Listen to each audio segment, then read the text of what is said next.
Kita berdoa.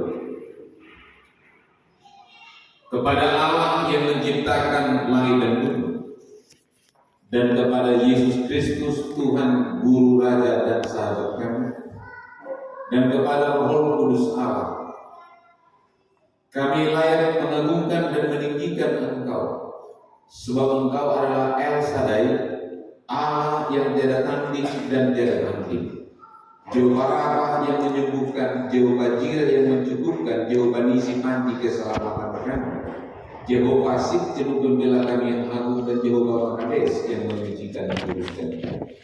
Engkau adalah El Roy yang maha melihat kehidupan kami, dan juga Engkau adalah El Gibor, Allah yang perkasa yang memberikan kekuatan dari waktu ke waktu. Kini kami hendak bersyukur kepadamu atas seluruh penyertaan, pertolongan, perbuatan, pembelaan, dan pengurapan-Mu yang mewarnai kehidupan kami dari waktu ke waktu. Namun kami tetap menyadari masih banyak titik-titik dalam kehidupan kami yang melukai hati-Mu, ya Tuhan. Untuk itu kami bersyukur buat kematian-Mu di kayu salib menggantikan kami, dan bersyukur buat darah-Mu yang tercurah. Dengan demikian kami disucikan dan dikuduskan dari segala dosa, kejahatan, dan pelanggaran kami. Kini kami hendak mendengarkan Engkau berfirman, supaya kami memiliki kekuatan dalam menapaki kehidupan ke depan. Engkau telah memilih, menetapkan, dan mengurapi hamba-Mu untuk menyampaikan isi hati-Mu. Karena itu dia menyerahkan totalitas kediriannya, agar Tuhan mengambil alih dan menguasainya, serta memberikan kepadanya kemampuan untuk berpikir dan berbicara sistematis dengan bahasa yang mudah dimengerti. Biarlah kami semua yang hadir ini mengambil keputusan untuk mendengar, memikirkan, dan mengambil keputusan untuk melakukan dan memberitakan, serta mendemonstrasikan firman-Mu dalam seluruh perjalanan kehidupan kami. Ketika firman diberitakan, kuasa kegelapan tak pernah berdiam diri. Karena itu kami menyatukan iman kami dan menolaknya di dalam nama Tuhan Yesus Kristus. Berfirmanlah Engkau Bapa, umat manusia menerima. Amin. Jemaat dipersilakan. Salam. Firman Tuhan yang akan menjadi dasar kehidupan kita diambil dari Perjanjian Baru, yaitu 2 Korintus 5 ayat 6 sampai ayatnya yang ke-10. 2 Korintus 5 ayat 6 sampai ayatnya yang ke-10. Kita akan baca secara responsorial. Izinkan kami memulai. Maka oleh karena itu hati kami senantiasa tabah, meskipun kami sadar bahwa selama kami mendiami tubuh ini, kami masih jauh dari Tuhan. Sebab hidup kami ini adalah hidup karena percaya, bukan karena melihat. Tetapi hati kami tabah, dan terlebih suka kami beralih dari tubuh ini untuk menetap pada Tuhan. Sebab itu juga kami berusaha, baik kami diam di dalam tubuh ini maupun kami diam di luarnya, supaya kami berkenan kepada-Nya. Sebab kita semua harus menghadap takhta pengadilan Kristus, supaya setiap orang memperoleh apa yang patut diterimanya sesuai dengan yang dilakukannya dalam hidupnya ini, baik ataupun jahat. Demikian pembacaan firman Tuhan dengan tema hidup karena percaya, bukan karena melihat. Jemaat yang dikasihi Tuhan, pada minggu lalu Tuhan telah menyapa kita bahwa Tuhan menguatkan hati hamba-Nya, dan pada konteks itu kita melihat bahwa bangsa itu menolak Tuhan dan menolak utusannya. Karena itu Tuhan memberikan konsekuensi kepada mereka atas sikap yang salah itu. Adapun dasar mereka menolak adalah karena Samuel sudah menjadi tua dan dianggap tidak dapat berbuat apa-apa. Lupa mereka bahwa Tuhanlah yang memilih, mengurapi, dan memberikan kekuatan kepada Samuel dan juga kepada semua manusia. Hal yang kedua adalah mereka melihat dan menyimpulkan bahwa Nabi Samuel telah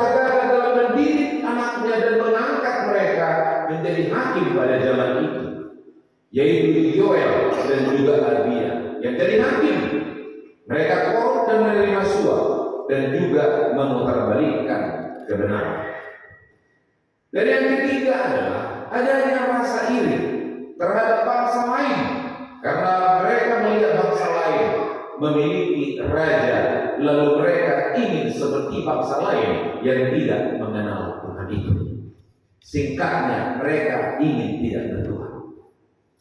Yang keempat adalah, dan Allah pun berfirman kepada Samuel bahwa sikap penolakan mereka adalah penolakan kepada Allah dan juga penolakan terhadap putusan Allah. Karena itu,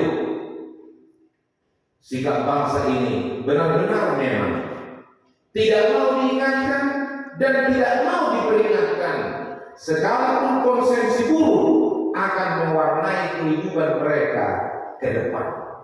Saudara, sambil kita melihat konsekuensi apa yang kita alami dalam minggu-minggu ini, saya kira itu salah satu bukti penolakan terhadap Allah. Maka perlu kita lihat itu. Bersyukurlah Bapak Ibu kalau segera diingatkan. Bersyukurlah Bapak Ibu kalau segera diperingatkan. Tapi saya telah melihat banyak orang diingatkan tersinggung, diperingatkan sakit hati. Saya ulangi sekali. Saya telah melihat banyak orang diingatkan tersinggung, diperingatkan sakit hati. Lihat di kedalaman hidup. Sambil lihat juga orang yang pernah saudara nasihati dan saudara peringatkan. Seharusnya berbagi. Iya kan? Contoh masih saya ingat ilustrasi yang pernah saya berikan. Ada seorang pelukis terkenal. Lalu lukisannya sudah selesai. Lalu mulai dibuka penawaran terhadap lukisan itu. Singkatnya, ada yang mau membelinya dengan harga mahal. Sang pelukis berkata seperti ini, lukisan saya ini, kalau semakin jauh dipandang, semakin indah dan semakin terlihat nilai dari kualitas lukisan itu. Karena itu saya bisa menentukan di titik mana paling pas engkau melihat keindahan itu. Tidak boleh lewat titik itu. Karena itu ketika saya berkata berhenti, engkau harus berhenti. Jangan lanjutkan kenikmatan berikutnya. Karena titik kenikmatan itu ketika saya berkata berhenti. Karena itu cara memandang lukisan ini pun dipersilahkan. Lalu dia mundur. Setiap dia mundur, dia berkata, tambah cantik ini sang pelukis. Benar penglihatan. Semakin dia mundur, semakin dia melihat keindahan dari lukisan itu. Dan dia berkata, tambah cantik ini lukisanmu. Indah mempesona. Ya, benar. Lalu dia terus melangkah. Tiba di titik, dia pun berkata, berhenti. Oh enggak, tambah indah saya lihat. Sekali lagi saya peringatkan, berhenti. Tidak mau juga dia berhenti. Ini terakhir kali saya mengatakan, berhenti. Dia tidak mau berhenti, artinya lukisannya ditendangkan. Lalu marah. Dia berkata begini, bukankah saya pengen lukisanku? Ya, sudah. Tapi kenapa kau marah? Kan belum serahkan lukisan itu. Lalu dibilang begini, sekarang kau menghadap ke belakang. Lalu dia menghadap ke belakang. Tahu apa yang dia bilang? Jurang. Bapak Ibu, silahkan putuskan. Enak memang mencari kehidupan di dunia ini. Tapi kalau sudah diperingatkan, berhenti. Bapak Ibu, hari ini berhenti loh. Jangan coba-coba. Kita tendangkan nanti lukisanmu. Yang harus kau miliki, jadi hilang semua. Silahkan ambil putuskan. Saya pun tidak bisa mengganggu kehendak saudara. Bahkan Tuhan itu tak bisa mengganggu kehendak saudara. Itu sebabnya Tuhan menciptakan kita memiliki kehendak. Tuhan punya kehendak, saudara punya kehendak. Tuhan punya pikiran, saudara punya pikiran. Tuhan punya perasaan, saudara punya perasaan. Tapi kehendak saudara, Tuhan tidak bisa mengganggu karena sudah diserah. Karena itu panggillah kehendak saudara untuk menentukan yang berkenan kepada Tuhan. Hari ini Tuhan mengingatkan kita ini. Dia berkata, hiduplah karena percaya, bukan karena melihat. Tapi saya mau berkata begini, janganlah kau percaya pada penglihatan, tapi percayalah pada penglihatan. Nah itu dia. Saya agak terpilih filsafat sedikit. Jangan percaya pada penglihatan jasmaniamu, tapi percayalah pada penglihatan imanmu. Begitu. Ini tidak mudah. Apalagi lagi tadi. Apa dikatakan? Sebab aku percaya, bukan karena melihat. Mudah-mudahan dapat remah. Saudara yang dikasihi oleh Tuhan, jika kita sebenarnya memikirkan minimal 3 tema minggu ini, kekuatan berasal dari Tuhan, bukan dari dunia ini. Tuhan menguatkan hambanya. Tuhan tahu engkau lemah. Dan hari ini sebenarnya kita harus bersinggung.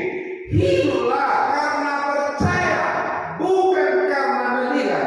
Jika kita merenungkan tema hari ini, sebenarnya Tuhan sedang melihat ketidakpercayaan kita. Lihat aja dari ketaatan modal. Itu aja simpel sebenarnya. Simpel, sangat simpel. Kita mempercayai dan kita lihat, tanpa kita sadari, kita sudah di posisi tersesat jauh, seperti ilustrasi tadi. Kita menikmati keindahan lukisan dunia ini sampai lupa pesan dari awal. Kalau saya katakan berhenti, berhenti. Tapi kenikmatan dunia ini tidak bisa menghentikan langkah saudara. Asik dengan kedirianmu, asik dengan prinsipmu, asik dengan pemikiran-pemikiranmu dan lain sebagainya. Lihat ini masing-masing Bapak Ibu, saudara sekalian.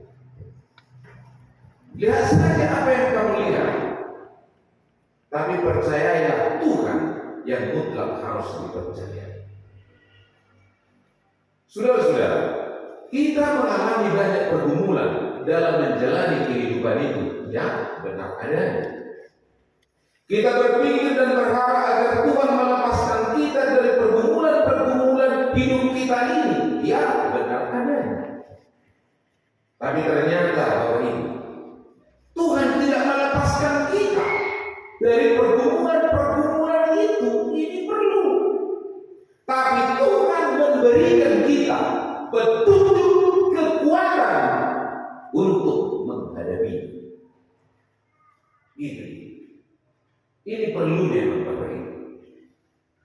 Kadang-kadang saya berpikir Tuhan ini seperti pemberi harapan palsu. Contoh, marilah kepada aku yang letih lesu dan berbeban berat, maka akan kuberikan kelegaan kepada. Sampai di sini enak. Lalu ditambah, pikulah kuk yang pasang. Coba, pikulah, mari kita kasih pikulan. Coba kan seperti pemberi harapan palsu di sini. Saudara yang dikasih Tuhan, mari kita berpikir sebenarnya. Pikulah kuk yang pasang.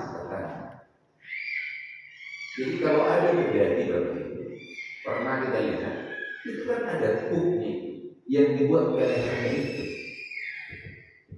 Tapi biasanya itu dibuat.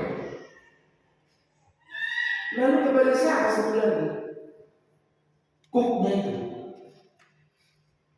Karena marilah kepadaku yang letih lesu, itu personal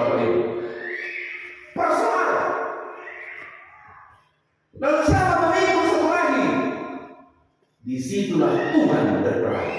Bahwa Tuhan tidak mengatakan, sini, biar kutemani kau memikul itu. Maka ditambah dan bebanmu pun ringan. Bapak Ibu, yang membuat kita semakin kacau dalam hidup ini adalah sok jatuh kita dengan pikulan-pikulan kita sendiri, dengan ide-ide kita, dengan rencana-rencana kita, dengan pemeliharaan mata kita yang menipu itu. Cobalah renungkan baik-baik apa yang saya katakan. Begitu kau lihat peluang, belum tentu itu kebenaran, belum tentu itu yang dijadikan Tuhan, omong kosong. Belum didoakan sudah bertindak, belum dipikirkan sudah bertindak, belum sungguh-sungguh berdoakan sudah bertindak. Yang lucunya, kalau sudah didoakan, dianggap sudah disetujui. No. Bapak Ibu, karena itu bersyukurlah Tuhan tidak mengabulkan semua doa kita. Itu dia. Jemaat yang dikasihi oleh Tuhan. Hal ini juga lah yang dialami oleh jemaat Korintus yang bergumul dengan iman. Mereka bergumul dengan apa? Yang pertama dengan dosa-dosa mereka.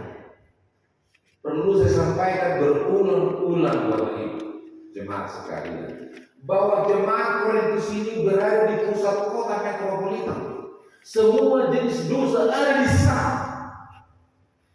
Nanti baca dulu sekali-sekali, dibaca dong. Jangan terlalu lama untuk ini memutar-mutar di situ. Jadi begitu dibilang dosa langsung ngerti kita. Di sana juga penyembahan berhala yang sampai terbawa-bawa kepada gereja. Mereka bergumul. Ditambah lagi pengaruh-pengaruh hedonisme.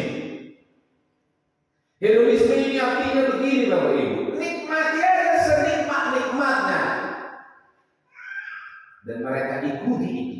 Pesta pora dan lain sebagainya. Karena mereka memahami selama di dunia ini selesai lagi. Tidak ada lagi kehidupan yang kedua. Dan yang berikutnya adalah pengaruh-pengaruh ajaran-ajaran guru-guru palsu. Banyak kali guru-guru palsu Bapak Ibu. Saya mau sampaikan beginilah. Sudah pernah juga saya sampaikan di sini. Kalau ada di sini buka apotek praktek, udah di sini disediakan pengobatan murah terjangkau. Dipanggillah dokter itu. Tapi dokternya itu tidak ada kelulusannya. Kira-kira saudara mau tidak diobati di sana? Ini kita berpikir. Kita sedang menyerahkan nyawa mereka ke kita. Dan ini juga pergumulan saya dalam berdoa ini. Bagaimana kita bisa menyampaikan kebenaran kalau kita tidak mau belajar? Takut akan Tuhan adalah perbulan pengetahuan. Tolong ingat, pengetahuan didapatkan dengan belajar. Kalau ada kok dari sana tanpa belajar, bagaimana kita menerima kebenaran? Dari semua peristiwa-peristiwa permasalahan itulah Paulus menuliskan surat itu. Khususnya dalam konteks ini, tentu tidak semua, nggak cukuplah satu hari dikotbahkan. Di mana rasul-rasul itu mengajarkan Yesus yang lain, yaitu rasul-rasul palsu itu. Karena itu Bapak Ibu, dituduh mereka bahwa Paulus itu rasul palsu. Menyakitkan memang ini. Dituduh rasul palsu. Mengapa? Mereka punya bukti. Karena Paulus saat itu memang meninggalkan jemaat Korintus. Karena apa? Karena Paulus diancam untuk dibunuh. Lalu bagaimana Paulus memberikan kesaksian dalam perjalanannya? Dia memang mengakuinya bahwa saya meninggalkan kamu karena ancaman pembunuhan. Tapi ketahuilah, buah kerasulan saya adalah keimananmu kepada Kristus. Itu lebih dari cukup untuk menyatakan bahwa saya ini rasul Kristus. Cukup Bapak Ibu, gak penting bukti lain. Gak penting bukti lain kerasulan daripada Paulus. Ketika orang percaya kepada Kristus adalah indikator yang paling nampak bahwa dia adalah memang rasul Kristus. Saudara-saudara yang dikasihi oleh Tuhan, akibat ajaran-ajaran itu mulailah jemaat ini terpecah-pecah. Akibat ajaran, maka di sana ada kelompok Apolos, kelompok Petrus, kelompok Kristus, kelompok Paulus, begitu. Terjadi akibat pula para rasul-rasul palsu itu. Jemaat yang dikasihi Tuhan, karena itu Paulus sedang mengatakan kepada kita, jemaat Korintus, setelah aku melayani kalian, lihatlah sekarang ke kedalaman imanmu. Lihatlah kedalamannya. Apakah kau sungguh-sungguh percaya pada Kristus? Itu sebabnya dia berkata, hiduplah karena percaya, bukan karena melihat. Itu dia. Untuk ini kita renungkan dan kita sikapi apa yang dapat kita pelajari dari kehidupan jemaat dan juga dari kehidupan pelayanan Paulus ini. Pertama, ini hanya ada 3 hal saya lihat. Yang pertama, Bapak Ibu, ayat 6 tambah 8. Mari kita baca ayat 6 tambah 8. Sabia, maka oleh karena itu hati kami senantiasa tabah, meskipun kami sadar bahwa selama kami mendiami tubuh ini, kami masih jauh dari Tuhan. 8. Tetapi hati kami tabah dan terlebih suka kami beralih dari tubuh ini untuk menetap pada Tuhan. Yang pertama adalah hidup dalam ketabahan. Jemaat yang dikasihi Tuhan, kehidupan di dunia ini adalah suatu kehidupan sementara. Banyak keluhan, ya. Banyak tekanan berat, ya. Dan dituliskan di ayat sebelumnya. Karena itu Paulus menasihati mereka dalam bentuk kesaksian. Hati kami senantiasa tabah. Artinya begini, Paulus ini menasihati, tapi lewat kesaksian hidupnya. Kami ini ditekan loh, kami ini dituduh loh, kami ini dipitnah loh, kami ini dianiaya loh, dihempaskan. Tapi ingat, untuk menghadapi semua yang tadi, hiduplah dalam ketabahan. Apa maksudnya tabah? Kalau sering kita mengatakan tabah, tabah itu tabah dalam bahasa Yunani fahel, artinya begini: menaruh percaya dan memiliki keyakinan kepada Tuhan.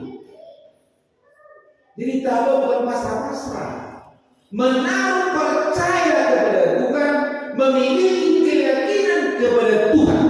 Itulah tabah. Dan di ayat 6 Bapak Ibu didahului dengan prasir. Di sana, maka oleh karena itu. Artinya dia, maka oleh karena itu.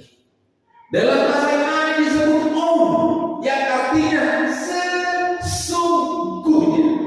Dalam bahasa Inggris disebut sorry, sangat-sangat pasti. Kami menaruh kepercayaan kami kepada Tuhan, kami memiliki keyakinan kepada Tuhan. Itu dia. Bukan pada tekanan-tekanan tadi, bukan pada bully-bully tadi, apapun namanya yang sama dengan itu. Artinya, Bapak Ibu, di tengah kehidupan yang penuh keluhan dan tekanan ini, dan dilengkapi dengan tuduhan-tuduhan palsu. Tetaplah hidup dalam ketabahan, yaitu tetap menaruh percaya pada Tuhan dan memiliki keyakinan kepada Tuhan bahwa Tuhan pasti memberi petunjuk keluar dari semua hal-hal itu, dimulai dari komitmen dan konsistensi. Tanya dirimu dulu Bapak Ibu, komitmen dan konsistensi ini dua kata yang selalu saya buat. Tanpa komitmen tidak ada pergerakan Bapak Ibu. Tanpa konsistensi tidak ada penyelesaian. Itu dia. Karena itu Paulus berkata benar-benar, tahdir, sungguh-sungguh kami menaruh percaya kepada Allah, sungguh-sungguh kami memiliki keyakinan kepada Allah, bukan pada apa yang kami lihat. Itu poin yang pertama. Dengan kalimat sederhana saya buat, hidup dalam ketabahan. Gue tanya orang, apa itu tabah? Tarakil. Percaya kepada Tuhan? Yakin kepada Tuhan. Gitu dia. Yang kedua, ayat 9. Mari kita baca ayat 9. Satu ya. Sebab itu juga kami berusaha, baik kami diam di dalam tubuh ini maupun kami diam di luarnya, supaya kami berkenan kepada-Nya. Yang kedua adalah berusaha hidup berkenan kepada Tuhan. Berusaha hidup berkenan kepada Tuhan. Sambil lihat ini adalah pendirian kita. Apa itu berusaha? Yang disebut dalam bahasa Yunani philotimeomai. Philotimeomai. Dalam bahasa Inggris ini ada 3 kata. Kalau disandingkan bagus. Yang pertama, strive earnestly, berjuang sungguh-sungguh dengan segenap hati. Udah, coba sekali lagi. Berjuang sungguh-sungguh dengan segenap hati. Ini belum apa-apa. Iya kan? Baru mengambil keputusan segenap hati. Sebentar lagi sudah berbagi hati. Yang kedua, make one's aim. Tetapkan tujuanmu. Itu dia. Jadi berusaha untuk hidup berkenan Tuhan. Tetapkan tujuanmu. Dan yang ketiga, to be ambitious, memiliki ambisi. Kalau dipadukan ketiga kata ini Bapak Ibu,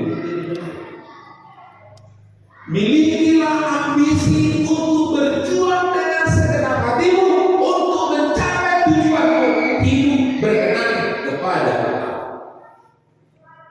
Itu saya katakan kalau ketiga fase ini digabungkan, dan itu menjadi suasana hatimu. Milikilah ambisi untuk berjuang sungguh-sungguh untuk mencapai tujuanmu, hidup berkenan kepada Tuhan. Menarik itu kan Bapak Ibu? Untuk berkenan kepada Tuhan loh. Sambil dipikir-pikirkan, hidup berkenan itu apa rupanya? Dalam bahasa Yunani disebut eurestos, artinya menyenangkan dengan benar. Dan yang kedua, diterima oleh Tuhan. Sambil berpikir sekarang dengan diri kita, dalam menjalani kehidupan di dunia ini, janganlah kita berusaha, janganlah kita berambisi, janganlah kita berjuang sungguh-sungguh untuk menyenangkan hati manusia. Kecenderungan kita menyenangkan hati manusia. Dan ini yang terjadi di jemaat Korintus. Karena dia suka dengan Apolos, mereka sebut aku kelompok Apolos. Aku benci kelompok Petrus, aku benci kelompok Kristus, aku tidak suka kelompok Paulus. Mereka berusaha menyenangkan hati padahal dia sudah melukai hati Tuhan. Tidak mudah loh Bapak Ibu. Tidak mudah ini. Kecenderungan kita menyenangkan hati manusia. Coba, kenapa kita susah menegur orang? Karena kita menganggap takut tersinggung dan saya dimusuhi. Iya kan? Kita begitu. Dari mana saya kumpul-kumpul ini? Kemarin kau bilang nggak boleh berpolitik pakai. Jangan berpolitik, jangan mundur dari situ. Jangan ketika diundang beberapa orang kaya lalu pergi ke sana. Mohon maaf ya, pakai kata-katamu. Aku serang kau nanti di situ. Silakan membenci saya siap untuk itu. Tapi saya harus mengatakan kebenaran. Begitu. Gaya saya begitu. Enggak penting saya berkasih muka ngomong sama dia. Di depan umum dia bicara tidak boleh berpolitik, tapi di belakang kau menjual diri, melacur mana. Silakan komentari sekarang. Jangan di belakang. Kalau kau udah bilang. Tapi kalau kau membrong, mengomentari di belakang, kau bukan di perempuan saya bilang. Mohon maaf, binatang. Silakan bersih. Karena Kobe ini sudah dipersiapkan. Kalau saya buktikan langsung saya praktekin. Kita cenderung menyenangkan manusia, tapi mengesampingkan kebenaran. Cobalah perhatikan, dia kalau kita kayak akrab ini, kalau kita keluar mana sebenarnya? Kenapa coba? Mengapa kita masih mau berkata mereka itu menyembunyikan? Padahal kita berkata dari kampung ini, mari mendengarkan firman Tuhan. Coba dipikirkan baik-baik. Saya selalu berkata kepada kita, untuk apa jumlah yang besar? Kalau memang tidak bertumbuh iman, yang sedikit ini pun bertumbuh. Karena itu Tuhan laranglah. Tak boleh besar. Ini perlu begitu. Karena itu berusaha menyenangkan hati Tuhan. Utamakan itu Bapak Ibu. Kalau kamu berusaha menyenangkan hati manusia begini, dia tersinggung, dia senang mengata-ngatai kita. Tapi kalau dia menyenangkan hati Tuhan, tersinggung pun dia, jadi senang dia. Makasih ya. Sudah kau ingatkan saya. Siapa di antara kita senang diingatkan? Tunjuk aja dulu. Siapa kita senang diperingatkan? Tanya dulu. Kalau belum, saya katakan iman kita masih kalah. Bawa susu besok sana, bawa bubur, iya kan? Itu dia. Saudara yang dikasihi oleh Tuhan. Karena itu belajarlah menyenangkan itu. Dikatakan di sana. Ambitious makes your aim and strive earnestly. Milikilah ambisi untuk berjuang dengan sungguh-sungguh mencapai tujuanmu, menyenangkan hati Tuhan. Bapak Ibu, ada apa hubungannya dengan hati manusia?